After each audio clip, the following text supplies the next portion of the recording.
Hey, I'm Nick DiMatteo, and welcome to Music is Not a Genre's PODFAST.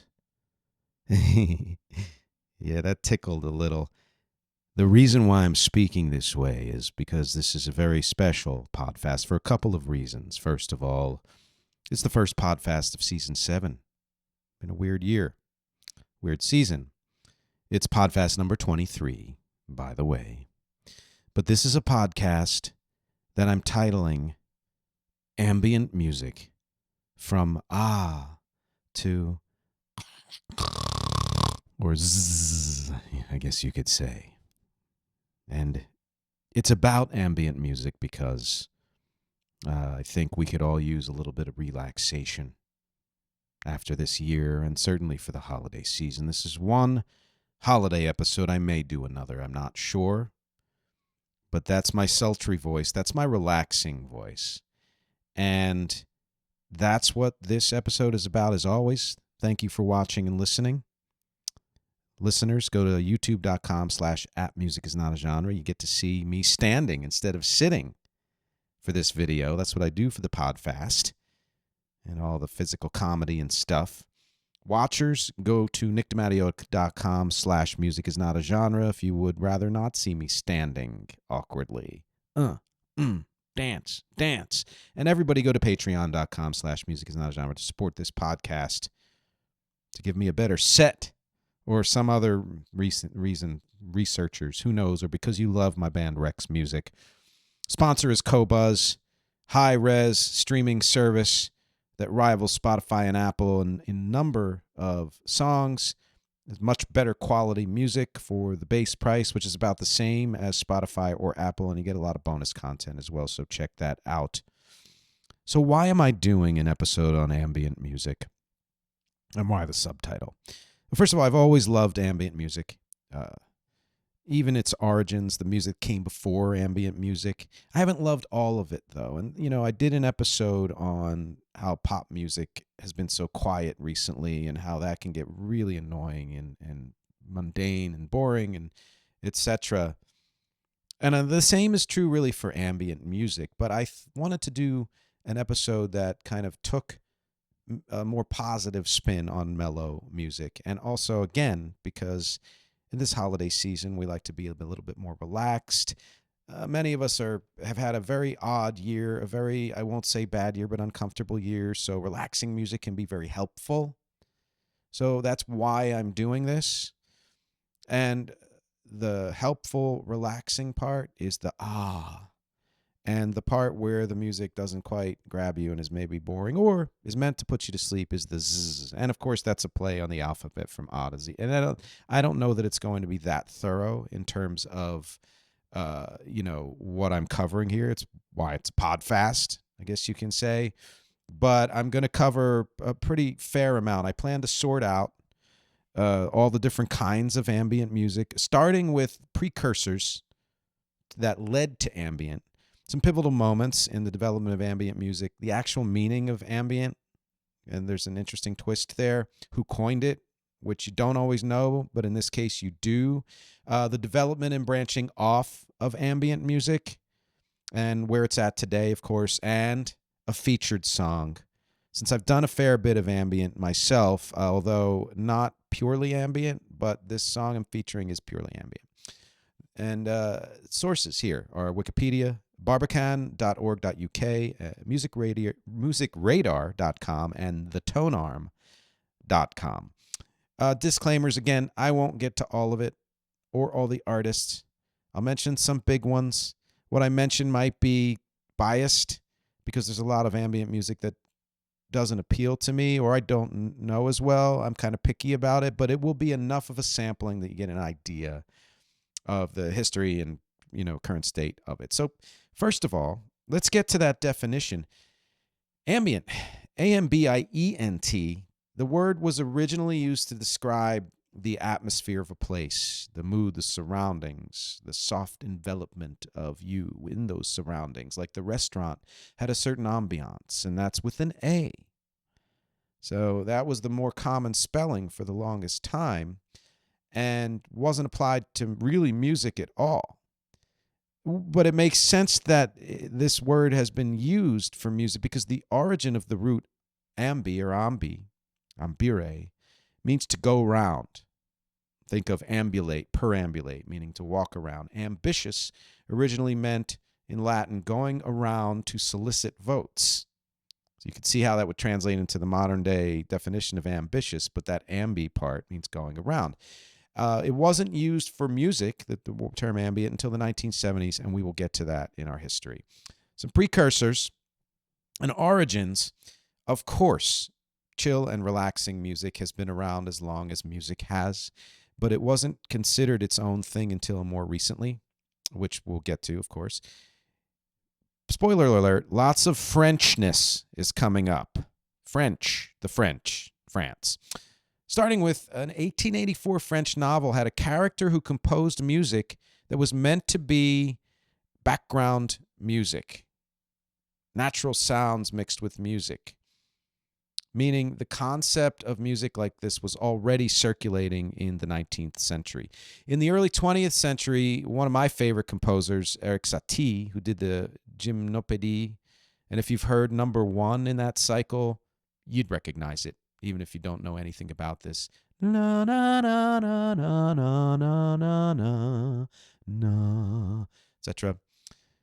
Eric Satie sought to create background music he called furniture music, which in French is musique d'emblement.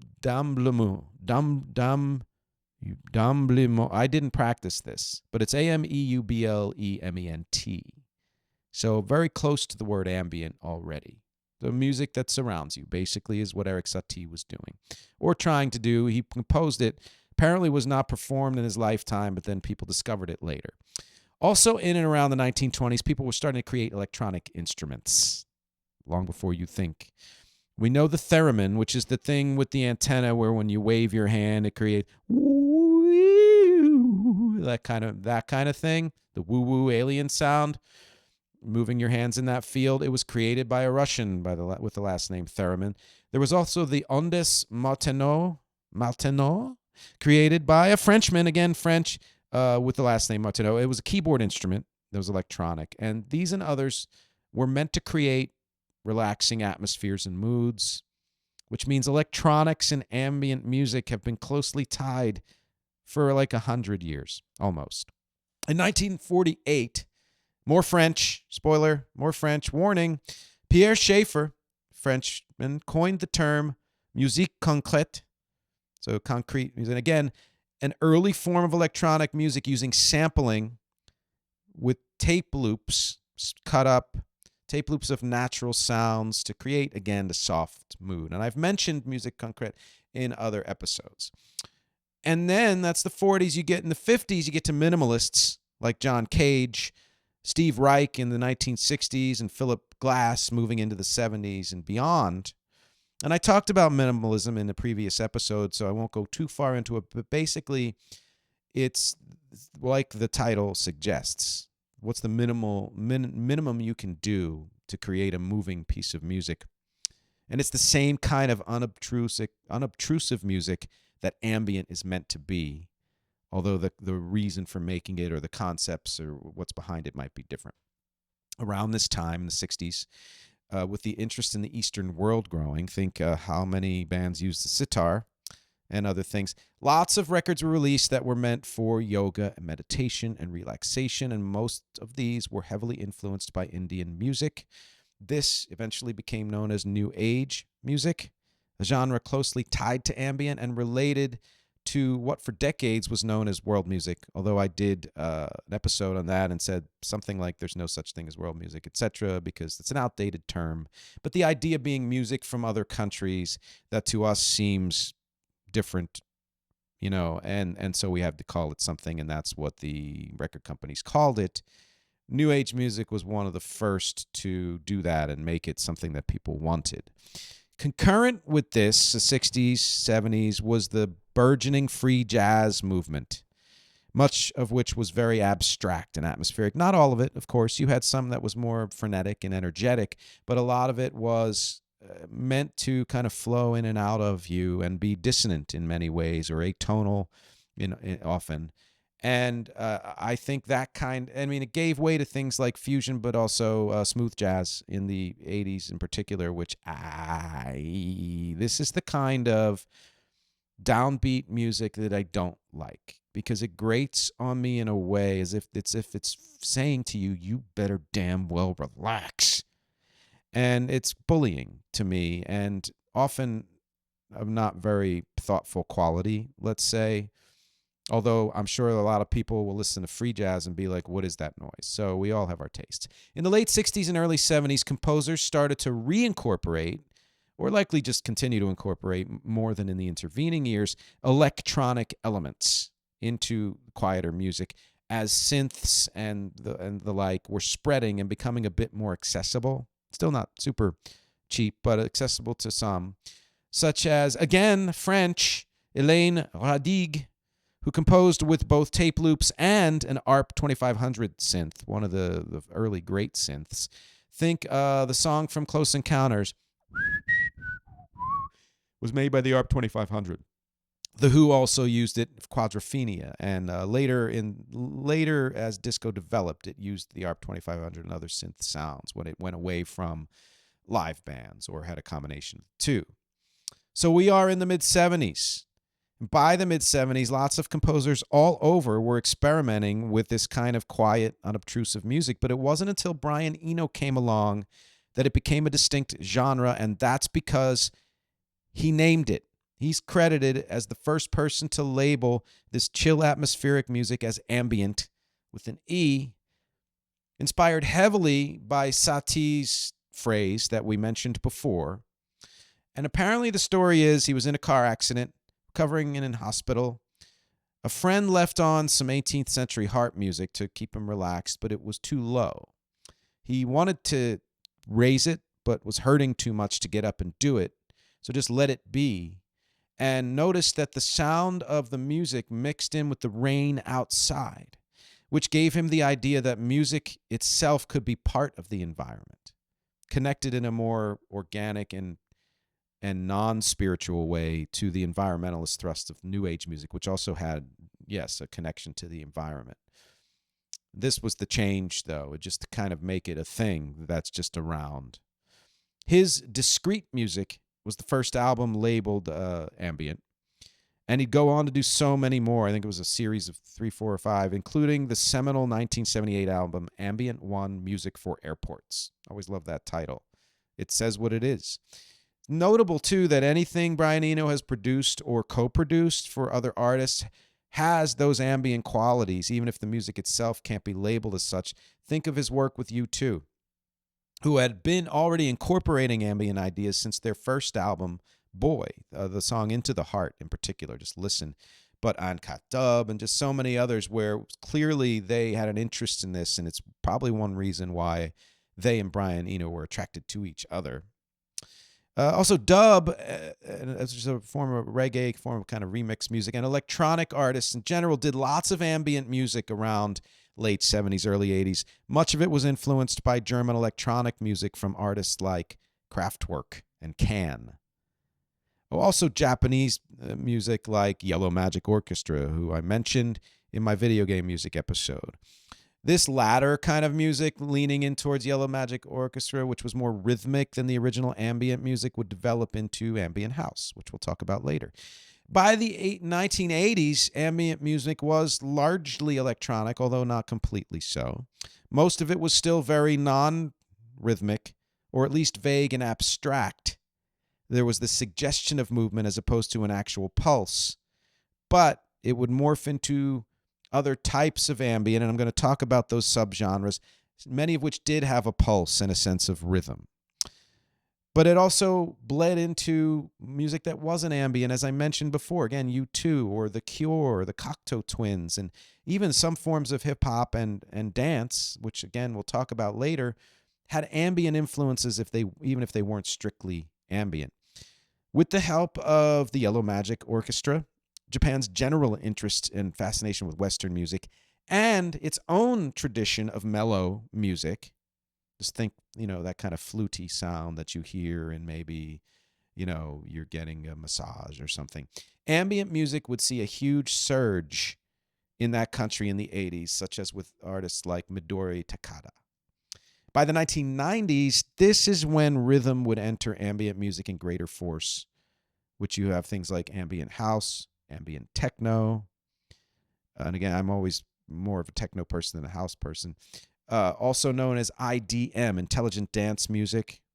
Also chill out, which is associated with down tempo and lounge, which is a perfect place. We're up to the 90s, and of course there will be more after that, and I'll talk about that, but it's a good spot to talk about the genres and some of the artists. So first of all, any electronic subgenre of ambient can fall under the down-tempo heading, which makes sense. I always knew it as downbeat, which is a synonym. Think of Ulrich Schnaus, who I had a tangential connection with, a friend knew him, I believe. This can also include non-ambient genres that have ambient elements, like trip-hop, like Massive Attack, chill wave, like Tycho, trance, like Armin van Buuren, Balearic, and lo-fi, like Madlib, and others. Lo-fi is everywhere now. So, some genres that fall under this category. Ambient dub. It's basically electronic, reggae, remix techniques, and ambient music mixed together. Layering, psychedelic. I haven't heard a lot of it, but I'm a fan of anything that mixes ambient with a rhythm. Artists such as The Orb, Dread Zone, Higher Intelligence Agency, mostly British, have done some ambient dub. The ambient house, another subgenre, like acid house or acid jazz, leaning mellow and atmospheric, more atonal than regular house. Ambient is another version of this. Also chill out. Think the KLF, the Orb, again, orbital as well. Ambient techno, more melodic, more varying than house. Of course, I say this because I have a bias towards techno over house. There's more variation, like I said, but still mellow. Think of Aphex Twin, Autechre, Autechre. Ambient industrial is exactly how it sounds, using industrial sounds, metal clangs, machine sounds, often loops, again, like throwbacks to pre-ambient days, amid a mellow atmosphere. This is often dissonant music and more like a music mixed with found sound, let's say, or even just found sound itself. This sort of sound, this industrial soundtrack, this mellow industrial soundtrack. Then we get to ambient pop or dream pop, sometimes called post-rock, bleeding into shoegaze. They're all related in that they aren't strictly ambient. They are pop, they are rock, they are indie alt, whatever, but they are all intending to be mellow, intending to wash you in sound, more than grip you and not let you go. Cocteau Twins, Slow Dive, My Bloody Valentine, The Sea and Cake, Boards of Canada, Ride, Air, Tortoise, Div, more recently, Postal Service, Sigur Rós in many ways. Radiohead's Kid A is a good example of this, and much of this, especially the last, was influenced by Bowie's Berlin trilogy, or at least two of those albums, which, of course, were done with Brian Eno. You have dark ambient, which I'm very intrigued by. Like its industrial, kin, it creates an unobtrusive atmosphere, but it's not necessarily meant to be relaxing. More maybe unsettling, but still that patina of ambience, so it doesn't come out and, jagged and knock you in the face. Think movie music for suspenseful or potentially scary scenes. That would be a great way to think of it. It's unobtrusive, but it's doing something to you while it's back there. But also the band Sun, who I've mentioned before, is a kind of sound wash, like it envelops you in their sound. It's very heavy. Drone metal is, to me, related to ambient music through this dark ambient, and Sun is an example of that. And then you have space music, sonic textures often lacking conventional melody, rhythm, or vocals. Gives you sensations of floating and a spatial continuum. When you think space music, you're probably thinking right in your head. Binaural has to do really with one tone or chord or whatever in the left ear and another in the right ear. That's why it's binaural. And then they mesh together to create this kind of weird mix of assonance and dissonance. But as far as I know, it's almost always ambient music as well. And we often go to sleep with binaural on. And then you have side, just to mention, because I love these, elevator music and Muzak, which is a trademark name, not technically ambient, but meant to serve the same purpose, to fill an empty space in the least engaging way possible. Just slight attention, cool, and then you go about your day. So some conclusions. Ambient music, as I mentioned, has bled into other forms of music, informing and influencing it while not making that music actually ambient. Many artists mentioned here have done some ambient, but have done other things as well, or only use parts of that. When you mention Radiohead, you don't think ambient, but they've done ambient. When you mention The Orb, they've done things other than ambient. They've done many subgenres of ambient as well. My band, has done ambient music, but only in passing, and only a couple of songs I think could be strictly called ambient. And one of those will be the featured song later. Ambient music, though, can be whatever you say it is, as long as it is quiet-ish music that relaxes you, or is wholly or mostly unobtrusive, or creates a non-aggressive atmosphere. So any music like that you put on could be classical, to you might be ambient. But that's more in function than form, but still serves the purpose. Recent articles have been written about ambient and lo-fi in particular being on the rise in popularity and streaming and all. We think it's because people need to chill out. It's part of the reason why I'm doing this episode. And so they're looking to music that's more relaxing, which again, wonderful. But believe it or not, sometimes when I need to relax, relaxing music has the opposite effect to me. And I often put on stronger, heavier music to kind of wash out those frenetic feelings. So who knows what relaxes people. But that's partly why pop music was so boringly mellow for so many of these last 10 years, even more, again, than the easy listening 1970s. I did a whole episode on this. Whatever the answer, mellow out music is everywhere today, as it has been for decades, from stores to fitness studios to everywhere on YouTube, offices and waiting rooms and elevators, study areas, other places where students in particular go to chill, restaurants and coffee shops. It's been in many of those places for decades, but seems even more prevalent now, and to me, more overbearing than ever. A little too much. Your flavor ambient, though, might not be mine. Some music attempting to be chill and to say to you chill can be really grating, like it's bullying you into relaxing. Like I mentioned early on in the episode, you are going to relax. And you're going to do it now, or you will suffer. But then other music actually does relax me.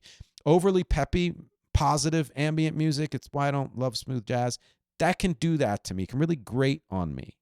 And even though I don't want it to lean ultra dark, I like to have a little smoke, a little shadow in my ambient music, and a little variation, which leads me, unless I want to go to sleep, then I don't care. Just as boring as possible. Which leads me to the featured song, REC's song, Sunburn, from the Sunshine Seminar. There is no more perfect song to share, because though I have had ambient elements in many of my songs and love to create sonic landscapes and atmospheres using that aesthetic, think the song The Accumulate from Symphony for the Weird, look it up. It has ambient psychedelic elements. The first two tracks of Kite to Camden have ambient elements, although they're not strictly ambient. Sunburn is 100% ambient from beginning to end. It's even been used in fitness classes during the cool down meditation period, thanks to my wife. It is from the Sunshine Seminar, and it's the closest thing that album has to a title track. It embodies the struggle on that album, looking for the sunshine in the midst of darkness, or rain, metaphorically. The lyrics are waiting for the rain, never smile again, make another day. It's meant to be both questioning and hopeful, looking for the brightness despite the pain. That's the featured song that'll come up in a minute or two. Questions for you. Are you into ambient music of any kind? You like to chill out? You like to put that kind of music on, or does something else chill you out? If you do, what's your favorite kind of ambient music or favorite artists? Does some ambient music work for you while other kinds get on your nerves? Or do you find all of it too slow and dull? I'd love to know the answers to these questions because, as always, my objectives here are music, conversation, and connection. Thank you for hanging with me for this first PODFAST of the season, and I will talk to you next week.